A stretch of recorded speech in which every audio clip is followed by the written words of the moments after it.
আজকে আমরা দেখবো এবার এরকম একটা পেন্সিল কীভাবে তৈরি করতে হয়। তো প্রথমে আমি রেক্টুলার যাবো, রেক্টুলার যাওয়ার পর আমি এটাকে এতটুকু রাখবো, রাখার পর আমি কন্ট্রোল এন্টার দিব। আমি একটা শেপ তৈরি করে নিব, করার পর আমি এটাকে একটা কালার দিব, ইয়েলো কালার।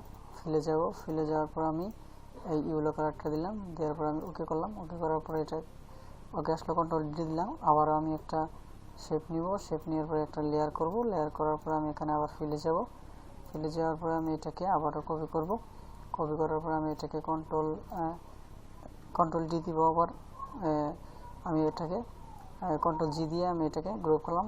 তো পরবর্তীতে আমি আবার এখানে একটা যাব, আমি এখানে যাওয়ার পর আমি আরেকটা লেয়ার নিব, লেয়ার নেওয়ার পরে আমি এখানে ফিলে যাব, ফিলে যাওয়ার পরে আমি এটাকে এই কালারটাকে কপি করব, কপি করার পরে ওকে করব, ওকে করার পরে এই কালারটা আসবে, আমি কন্ট্রোল জি দিয়ে দিব, তারপর কন্ট্রোল ডি দেওয়ার পরে এই পাশে যে আমার একটা আইকন আছে, এই আইকনটা আমি এখন দিব।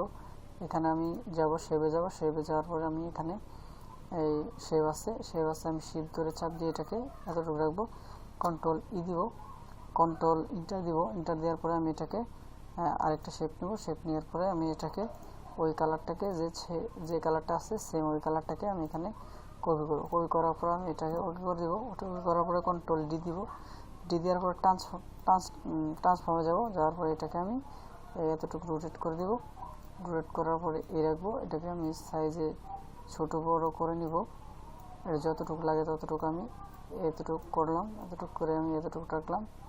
আমি একটু বড় করে দেখে নিই, তো এটাকে আমি এতটুকু রাখলাম, কন্ট্রোল ইন্টার দিব, ইন্টার দেওয়ার পরে আমি এটাকে এই শেপটা আছে এই নিচে যে শেপটা, এই শেপটাকে আমি সিলেক্ট করে আমি এটাকে এতটুকু একবারে কেটে দিব, কন্ট্রোল ডি। এই